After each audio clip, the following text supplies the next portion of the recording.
कुत्ता बना बब्बर शेर। एक जंगल में एक साधु का आश्रम था। वो उसमें ही अपनी तपस्या करता था। अगर कोई उससे सहायता मांगता तो वो हमेशा उसकी मदद करता था। साधु की अच्छाई ने जंगल के जानवरों को बदल दिया और सब जानवर मिलजुल कर रहने लगे। सब जानवर एक एक करके आश्रम में आते और खेल कूद के वापस चले जाते थे। साधु को उनकी बातें समझ आती थी। एक दिन कहीं से एक कुत्ते का बच्चा उस आश्रम में आया। वो साधु के पैरों में खेल रहा था। उसे देखकर साधु को उस पर बहुत प्यार आया और वो उसे पालने का निर्णय कर चुका था। अब वो रोज आश्रम में ही रह रहा था। थोड़ी देर बाद वो आश्रम से निकल गया। रास्ते में उसे एक चीते ने देखा और उसका शिकार करने के लिए उसका पीछा किया। वो वापस आश्रम में भागकर आ गया और साधु को सारा किस्सा सुनाने लगा। साधु ने अपनी शक्तियों से उसे चीते में बदल दिया। चीते में बदल जाने के बाद वो कुत्ता जंगल में निडर होकर घूमने लगा। एक शेर की नजर उस पर पड़ी और वो उसका शिकार करने के लिए उसके पीछे पड़ गया। वो अपनी जान बचाकर फिर से आश्रम में आ गया और साधु को अपनी सारा किस्सा सुनाने लगा। अब साधु ने उसे अपनी शक्तियों से शेर में बदल दिया। अब उसे हाथी जैसे बड़े जानवर उसे डराने लगे। फिर से वो आश्रम में आकर साधु को फिर से सब कुछ सुनाने लगा। अब की बार साधु ने उसे सीधे सीधे जंगल का राजा बब्बर शेर बना दिया। बब्बर शेर बनने के बाद कुत्ते का बच्चा बहुत घमंडी हो गया था और वो जंगल के सारे मासूम जानवरों का शिकार करने लगा। उसे आता देखकर सब जानवर अपनी जान बचाने के लिए छुप जाते थे। उसने सारा जंगल का माहौल बदल दिया। जंगल से जब वो वापस आश्रम में आया तो साधु को देखकर, जिसकी वजह से उसे ये शक्ति मिली, उसे ही वो अपना शिकार बनाना चाहता था। साधु को उसके इरादे ठीक नहीं लगे। उसे पता चल गया था कि वो उसका शिकार करना चाह रहा है। तब उसने अपनी शक्तियों से उसे वापस कुत्ते में बदल दिया और उसे आश्रम से निकाल दिया।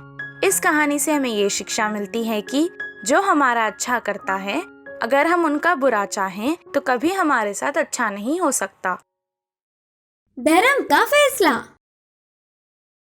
विजयपुर नामक गांव में धर्म नाम का एक वृद्ध था। वह बहुत ही अच्छा था। किसी की भी मुश्किल में सबकी मदद करता था। ऐसे ही उस गांव में किसी भी लड़ाई का हल निकालता था। सबका विश्वास था कि उनके फैसलों में न्याय और धर्म एक समान रहते थे। ऐसे आसपास के गांवों में धर्म का अच्छा नाम था। एक बार बाजू वाले गांव से दो आदमी एक झगड़ा करते हुए धर्म के पास आए। वे दोनों में एक प्रमुख व्यापारी और दूसरा गरीब किसान था। उन्होंने धर्म को समस्या का विवरण किया। धर्म जी, हमारे पूर्वजों की कीमती हीरा मेरे पास है। ये व्यापार के लिए विदेश जाता हुआ मेरे हीरे को मांग के ले गया।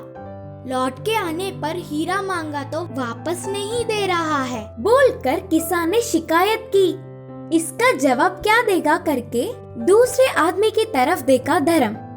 तब व्यापारी ने अपने हाथ की लकड़ी को पकड़कर थोड़ा आगे आकर हाथ जोड़कर कहा, किसान ने सही कहा। इसके पास के हीरे के जैसे दूसरा खरीदने के लिए विदेश के व्यापारों को दिखाने उस हीरे को ले जाने वाली बात सच है।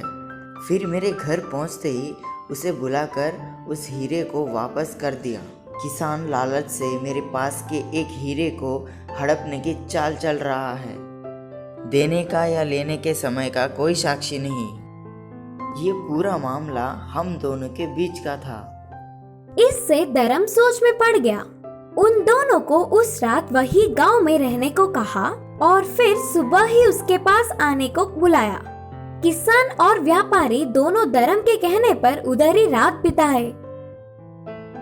आधी रात को धर्म चुप के आकर दोनों को बहुत ही देर देखा, पर दोनों में से किसी एक के भी व्यवहार से शक नहीं आया। ऊपर से जैसे दोनों सच ही बोल रहे हो करके आराम से सो गए। इतनी समस्याओं का हल निकालने वाला धर्म समझ गया था कि इस समस्या का समाधान आसान नहीं। बोलने के मुताबिक ही सुबह अपने पक्ष में फैसला होगा करके किसान व्यापारी दोनों धर्म के पास आए। देखो, तुम्हारे लेन देन के साक्षी भगवान ही है। तुम्हें और एक मौका दे रहा हूँ। भगवान के ऊपर प्रमाण करके सच बोलो। धर्म ने आदेश दिया। धर्म जी, मैं भगवान को साक्षी मानकर बोल रहा हूँ, इसने मेरे हीरे को वापस नहीं दिया। व्यापारी फिर से अपनी लकड़ी को किसान के हाथ में रखकर दोनों हाथ जोड़कर भगवान को हाथ ऊपर उठाता हुआ प्रार्थना करते हुए कहा, उस भगवान को साक्षी मानकर मैं भी सच बोल रहा हूँ। किसान को मैंने हीरे वापस दे दिए थे। व्यापारी के व्यवहार देख धर्म को शक हुई। व्यापारी किसान के हाथ से लकड़ी लेने जा रहा था।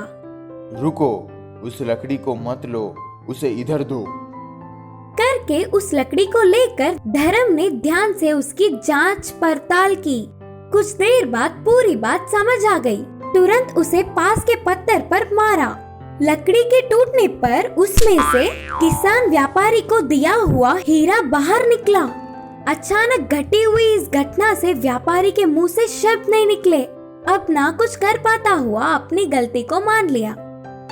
किसान को हीरा वापस देने के साथ साथ धर्म का फैसला करने पर 5000 सिक्के भी देकर नुकसान की भरपाई करवाई। देखा, लालच से किसान को धोखा देने वाले व्यापारी को अच्छी सबक मिली। इस कहानी की नीति है कि लालच ही दुख का कारण है। दोस्त को सलाह। एक गांव में शिवा नाम का एक किसान रहा करता था। उसे उसके पिता की विरासत में एक खेत और 2 गाय मिले थे। शिवा बहुत आलसी था।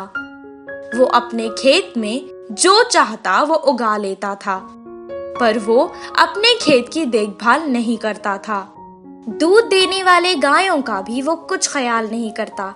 घर की जरूरतों का भी उसे कुछ ख्याल नहीं रहता था। उसके इसी व्यवहार की वजह से उसके घर का बहुत बुरा हाल हुआ करता था। उसकी पत्नी उसका इस व्यवहार से बहुत परेशान थी। वो कब सुधरेगा यही सोचती रहती थी। एक दिन उसका एक दोस्त मोहन उसके घर आया। जब उसके दोस्त ने उसका घर देखा तो वो परेशान हो गया। वो शिवा को सलाह देना चाहता था कि वो सुधर जाए। कुछ देर सोचने के बाद उसने कहा, दोस्त, तुम्हारे घर की ऐसी हालत देखकर मैं बहुत दुखी हूँ। तुम्हारे सभी कष्ट दूर हो जाएंगे। मेरे पास ऐसा एक उपाय है। शिवा की खामोशी देखकर उसकी पत्नी ने जवाब दिया, हाय साहब, आपके पास हमारे कष्ट दूर करने का उपाय है ना? आप उसे बताइए, ये सुन रहे हैं। हर रोज सुबह सुबह हमारे गांव में एक सोने की चिड़िया आती है, पर किसी को भी इसके बारे में नहीं पता। एक बार अगर कोई उसके दर्शन कर लेगा तो कभी उस पर कोई कष्ट नहीं आएगा। मैंने ऐसा सुना है। अगर तुम कल सुबह जाकर उस सोने की चिड़िया को देख लो तो शायद तुम्हारे भी कष्ट दूर हो जाएंगे। शिवा बहुत आलसी था, इसीलिए उसे ये उपाय ठीक लगा। आखिर इसमें कोई मेहनत भी तो नहीं थी। सिर्फ एक चिड़िया देखने से उसके सारे कष्ट दूर हो जाते। अगले दिन सुबह सुबह उठकर शिवा चिड़िया देखने निकल गया। जब वो रास्ते में जा रहा था तो उसे एक बहुत धनवान आदमी दिखाई दिया। वो भी इतनी सुबह उठकर अपने व्यापार की तैयारी कर रहा था। ये देखकर शिवा को शर्म आ गई, क्योंकि वो तो कभी सुबह उठता ही नहीं था। फिर वो उस चिड़िया की तलाश में आगे निकल गया। चलते चलते वो अपने खेत में पहुंच गया। उसके खेत के पास ही उसके मित्र राम का भी एक खेत था। राम सारी रात खेत में बैठकर उसकी रखवाली कर रहा था, ताकि कोई भी पक्षी उसके खेत को नुकसान ना पहुंचाए। वो चिड़िया की तलाश में आगे निकल गया और उसने बहुत सारे लोगों को देखा जो सुबह सुबह उठकर अपने अपने कामों में लगे हुए थे। उसे अपने सुबह जल्दी ना उठने की आदत पर बहुत शर्मिंदगी हुई। उस दिन से उसने अपने सारे काम समय पर किए और उसे बहुत फायदा हुआ। उसकी फसल बहुत अच्छी हुई और इसके गायों ने भी बहुत ज्यादा दूध दिया।